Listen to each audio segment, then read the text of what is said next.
Heisters, episodio número 6 del Dev Diary de Payday 3 y hoy veremos las habilidades y el sistema de economía en el juego. It's something that is we're not sure if I can say, but what we will be introducing for launch is. Bueno, empezamos bien. Hay muchas cosas que no pueden decir. Payday 3, we've decided to look at all the parts of Payday 2 and Payday the Heist and see what we felt worked and what didn't work. So with skills, we kind of wanted to start with a blank slate. So what we have is we don't have perk decks or skill trees anymore. We've changed that to skill lines. Basically how they work is you have a base node, you have upgrade nodes, and you have a mastery node. Sobre esto hubo muchas dudas durante la beta. ¿Cómo funcionaba realmente? Gente experimentada en Payday 2 no entendía muy bien cómo funcionaba. Parece que este vídeo, puede funcionar muy bien para cuando ya haya salido el juego, porque te ayudará a entender cómo hacer tus builds y cómo funciona el sistema de progresión dentro del juego. Upgrade nodes go from 3 to 5 upgrade nodes depending on the skill. And then we have mastery nodes, which are weaker, but they don't require you to equip any upgrades or base. You do not have to pick all the nodes in the skill line. So how they are laid out is you have the base node, and then it has upgrade lines, and you do not have to pick the upgrades in sequence. You just have to have the base skill equipped. Va a ser un gran tutorial esto para cuando salga Payday 3. Economy will function is that chiefly you'll be stealing cash, which is the main currency. The thing is, the cash will inflate. You'll have a lot of cash. We want to maintain that. And how you're going to spend the cash will be on different items. My name's Charlie Tchaikovsky, and I'm the Senior Game Economy Designer here at Starbreeze. We have a secondary currency, which is C-stacks, which you're using to spend on other specific items. And these two things are functioning together. And you're converting your cash into the C-stacks. What are C-stacks? What does it stand for?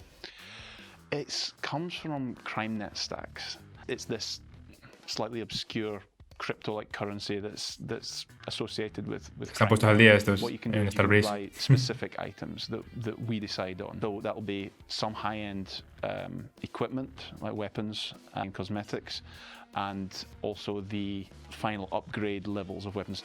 Fíjate que me ha despejado una duda, y es que no sabía que la C-Stacks, creo que se llama la moneda nueva, no sabía que se podía comprar con dinero del juego. Así veía muchos heisters con objetos que eran como de pago y pensaba que eran con dinero real. Gracias Dev Diary. Trying to do with the cash to C-stack trading is you have a vendor in the game that lets you trade cash for C-stacks, and the more cash you trade, the more expensive each subsequent trade gets, and then every week that resets and you can trade again at the most favorable rate. A ver, no vengo aquí a dar una charla, pero esto funciona como la vida real. Mientras menos activos haya, en este caso es esa criptomoneda que se llama C-Stacks, más valor tiene. Entonces, tiene mucho más valor cuando ya llegas al final de la semana y has gastado un montón de dinero real, de dólares, por los C-Stacks. Se reinicia cada semana. Guay, porque va a haber un momento, si no se reinicia, que es inasumible el gasto por cada C-Stacks. Tenía que haber sacado ese vídeo. We'll look to use those C-stacks going forward into post-launch contents. And also just to make sure there's no confusion, C-stacks are not a premium currency. Eso es lo que quería yo. Earn them in game is from cash you get by playing. There's no real money connection to them. The three core buffs are Edge, Grit, and Rush. Bien. Edge is a damage buff, Grit is a defense buff, and Rush is a speed buff.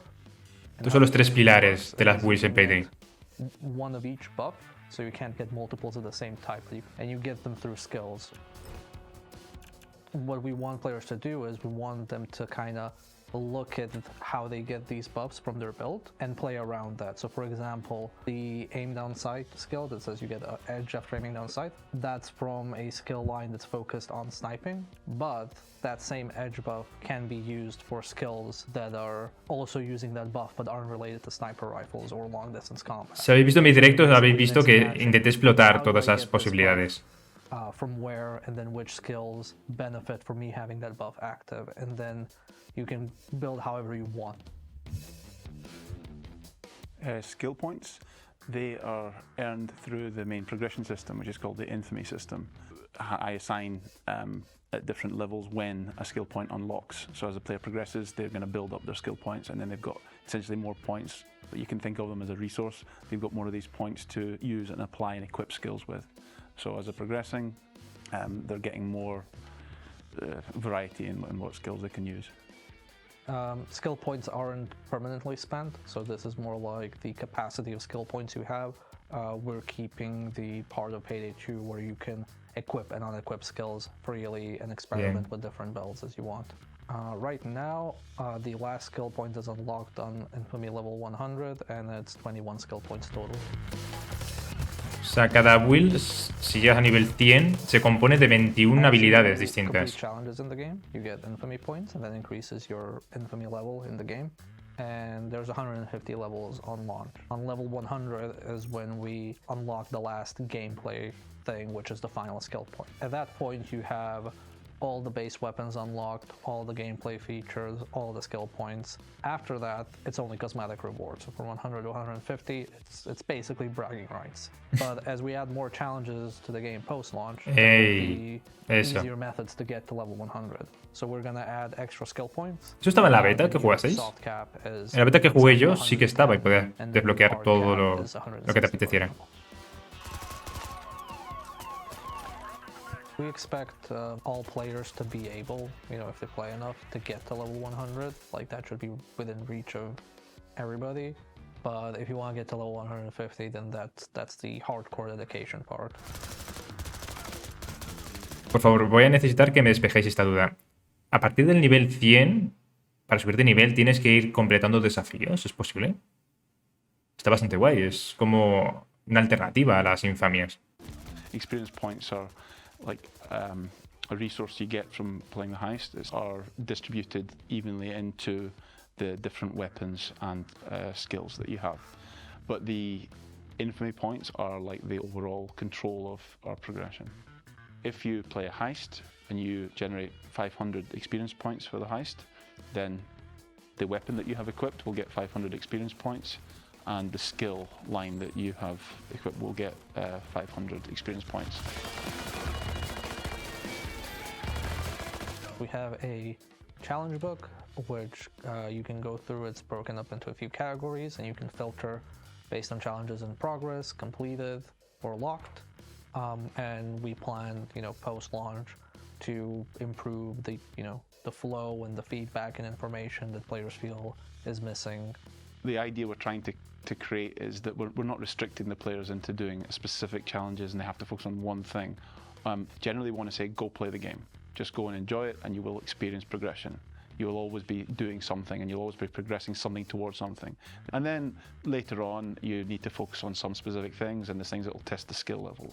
Si eres completista, al final tienes que hacer eso que dice.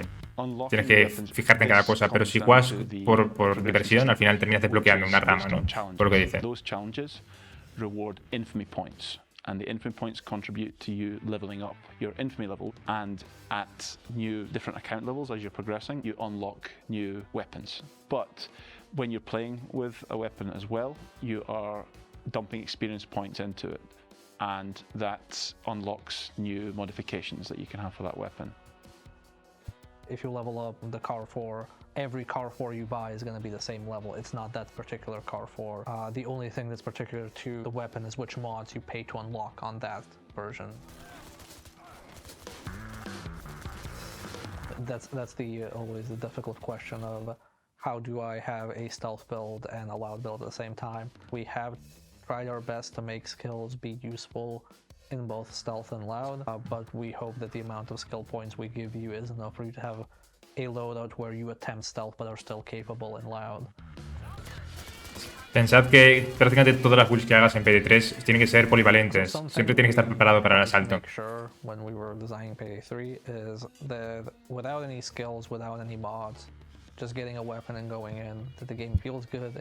Essentially, as long as you have the gear unlocked, you should be fine. What skills are there to do is to emphasize a playstyle and to make things easier for you.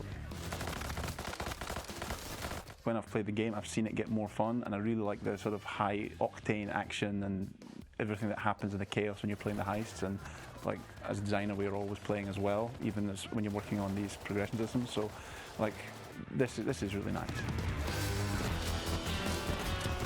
The most complicated thing to implement is the thing we are not actually launching with, and I will not commit to what it is. We're not going to have anybody swinging in through the windows. No. Yet. No. It's actually a much more boring story. Is that another 40 minutes of raw footage for you? Pues este es el episodio número 6. Habilidades y progresión. La verdad es que está muy bien porque te lo dejan bien explicado. Te lo dejan bien explicado el sistema de habilidades, que ya os digo que durante la beta hubieron muchísimas dudas sobre cómo desbloquear las habilidades. Yo traté de explicarlo como pude, según vas jugando vas investigando qué habilidades quieres para la siguiente misión. Y luego tienes una cantidad de slots que puedes ir rellenando. Según hayas subido de nivel, pues tienes una cantidad específica de habilidades que puedes ir poniendo en tu build para crear tu build de ensueño. Recordad que prácticamente todas las builds deben ser polivalentes, ya que pasa de sigilo a asalto de un momento a otro y casi sin esperarlo. Es muy exigente con los jugadores los mapas que hemos podido jugar. Así que han hecho que el gameplay sea progresivo, de sigilo a asalto, sin que se sienta como un fracaso. Está bastante bien. Ahora solo queda esperar al siguiente episodio y a ver si es tan útil como este. Por mi parte, esto ya está. Si estás viendo este vídeo en este momento, quiere decir que estoy ahora probablemente en directo. Os espero en la plataforma morada de streamings. Un saludo, cuidaos y hasta pronto.